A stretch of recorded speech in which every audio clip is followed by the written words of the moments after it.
एक बार एक अमीर व्यापारी एक बौद्ध भिक्षु के पास आता है और कहता है, भंते, पिछले कुछ समय से मैंने अनुभव किया है कि मेरे अंदर चिंता, क्रोध, लालच और घमंड जैसे मानवीय कुविचार बढ़ते जा रहे हैं। इस चिंता, क्रोध, लालच और घमंड की वजह से मैं अपने व्यापार में भी लगातार असफल होता जा रहा हूँ और मेरे प्रतिद्वंदी लगातार मेरे से आगे निकल रहे हैं और ये बात मुझे और भी गहरी चिंता की ओर घसीटे जा रही है। मैंने बहुत प्रयास किया, लेकिन मैं चिंता, क्रोध, घमंड और लालच करने की अपनी आदतों को छोड़ नहीं पा रहा हूँ।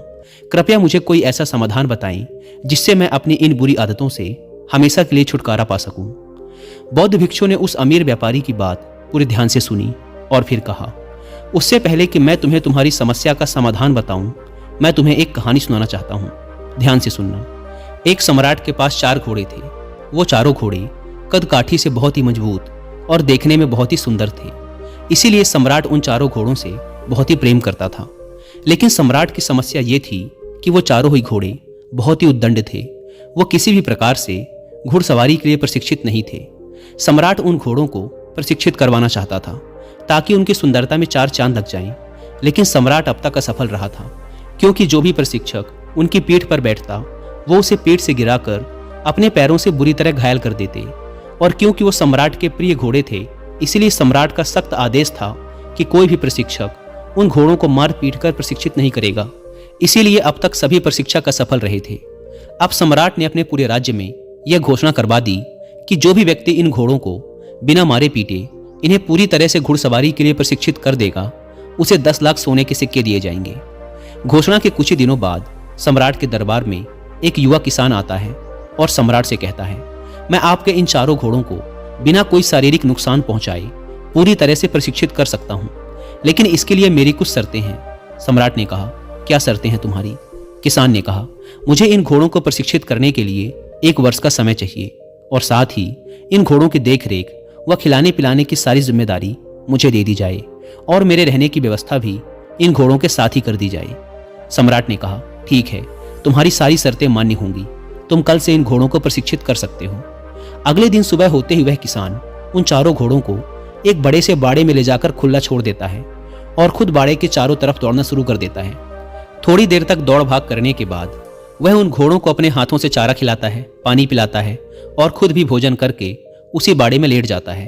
घोड़े अब भी उसी बाड़े के अंदर स्वतंत्र घूम रहे थे। कोई भी घोड़ा रस्सी से बंधा हुआ नहीं था। जैसे ही शाम होती है वह उठता है और फिर बाड़े के चारों तरफ भागना शुरू कर देता है। वह जब दौड़ता था तो घोड़े भी उससे डर कर इधर उधर भागते थे। जब रात हो गई तो वह घोड़ों को खिला पिलाकर रस्सी से बांध देता है और खुद भी उन्हीं के पास सो जाता है। सुबह होते ही वह किसान फिर उन घोड़ों को बाड़े में ले जाकर खुला छोड़ देता है और खुद बाड़े के चारों तरफ दौड़ने लगता है। घोड़े भी इधर उधर भागने लगते हैं। अब यही उसका रोज का नियम बन गया। वह किसान रोज दिन भर घोड़ों को खुला रखता, उन्हें नहलाता, खिलाता पिलाता, प्यार से पुचकारता, उनके साथ खेलता और फिर रात होती तो उन्हीं के साथ सो जाता। धीरे धीरे घोड़े भी उस किसान के साथ घुलने मिलने लगे। उन्हें लगा कि यह किसान उनका मित्र है, क्योंकि जब से यह किसान आया था घोड़े खुद को आजाद महसूस करने लगे थे। अब वे चारों ही घोड़े किसान को पसंद भी करने लगे थे। ऐसे ही करते करते लगभग 6 महीने का समय बीत गया। एक दिन सम्राट घोड़ों का प्रशिक्षण देखने आए। उन्होंने देखा कि किसान बाड़े में आगे आगे दौड़ रहा है और वो चारों घोड़े उसके पीछे पीछे दौड़ रहे हैं। सम्राट को उस किसान का प्रशिक्षण पसंद आया और वो वहां से चले गए। जब 1 वर्ष का समय पूरा हो गया तो सम्राट के पास संदेशा भेजा गया कि घोड़े पूरी तरह से प्रशिक्षित हो चुके हैं। सम्राट बड़े ही उत्साह के साथ उन घोड़ों को देखने आए। सम्राट के आते ही किसान ने एक एक कर सभी घोड़ों के ऊपर बैठकर उनकी लगाम पकड़कर सवारी करके सम्राट को दिखाई। सभी घोड़े बिना किसी उद्दंडता के पूरे अनुशासन के साथ किसान को अपनी पीठ पर बैठाकर तेज गति से भाग रहे थे। यह देखकर सम्राट के आश्चर्य का ठिकाना ना रहा। उसने किसान से पूछा, यह चमत्कार तुमने कैसे किया? किसान ने कहा, पहले मैं इनको आजादी देकर इनके साथ रहकर इनका दोस्त बन गया। मैं हर रोज बाड़े के चारों तरफ अकेला दौड़ता था। मुझे दौड़ता देखकर ये भी मेरे पीछे पीछे दौड़ने लगे। फिर मैं इनकी पीठ पर काठी रखने लगा। शुरू में तो ये काठी को गिरा देते थे, लेकिन धीरे धीरे ये काठी को पीठ पर रखकर दौड़ने लगे। फिर मैंने इनकी पीठ पर बैठना शुरू कर दिया। जब ये खड़े रहते थे सिर्फ कुछ देर के लिए बैठता था और फिर उतर जाता था। जब ये घोड़े मुझे अपनी पीठ पर बैठाने के आदी हो गए तो मैंने इनकी पीठ पर बैठकर इन्हें दौड़ाना शुरू कर दिया और धीरे धीरे ये इनकी आदत बन गई और अब नतीजा आपके सामने है। यह सब सुनकर सम्राट बहुत प्रसन्न हुआ। उसने उस किसान को 10 लाख सोने के सिक्के तो दिए ही, लेकिन साथ ही उन घोड़ों की देखभाल के लिए उसे अपने यहाँ नौकरी पर भी रख लिया। कहानी खत्म करने के बाद बौद्ध भिक्षु ने उस अमीर व्यापारी से कहा, इंसान के अंदर भी ये 4 प्रकार के उद्दंड घोड़े पाए जाते हैं, जिनका नाम है चिंता, क्रोध, घमंड और लालच। और इस कहानी में जो प्रशिक्षक है वो है हमारी बुद्धि, यानी हम खुद।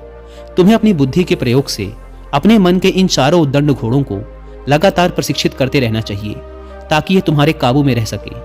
लेकिन इसके लिए तुम्हें पहले इनसे दोस्ती करनी पड़ेगी, यानी कि इन चारों की कार्य प्रणाली को समझकर इन पर लगाम लगाना होगा। और यह धीरे धीरे ही संभव होगा। तुम अचानक से इन्हें अपने बस में नहीं कर सकते। जैसे कि पहला उद्दंड घोड़ा चिंता।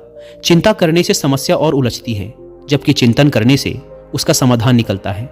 ये बात अपनी बुद्धि के द्वारा तुम्हें अपने उद्दंड मन को समझाने का प्रयास करना चाहिए। तुम्हें अपनी सकारात्मक सोच के साथ चिंता करने में नहीं, बल्कि समस्या का समाधान खोजने में अपना समय लगाना चाहिए। दूसरा उद्दंड घोड़ा क्रोध। क्रोध करने से किसी दूसरे का नुकसान हो या ना हो, लेकिन स्वयं का नुकसान जरूर होता है। पर कुछ जगहों पर क्रोध करना भी जरूरी होता है, जैसे जब कोई बेवजह ही हमें नुकसान पहुंचा रहा हो, या फिर किसी कमजोर या बेसहारा को अकारण ही डरा धमका या मार पीट रहा हो। लेकिन कब, कहां और कितना क्रोध करना है, कब करना है, कब इसे नियंत्रित रखना है और कैसे नियंत्रित रखना है, यही सारी बातें अपनी बुद्धि से धीरे धीरे इस क्रोध नामक बेलगाम घोड़े को सिखानी चाहिए। तीसरी चीज घमंड। घमंड और आत्मविश्वास के बीच एक बहुत ही पतली सी लकीर होती है। इसे सिर्फ मैं ही कर सकता हूं, ये घमंड है। इसे मैं भी कर सकता हूं, ये आत्मविश्वास है। तो घमंड और आत्मविश्वास के इस अंतर को अपनी बुद्धि के द्वारा अपने मन को समझाना चाहिए।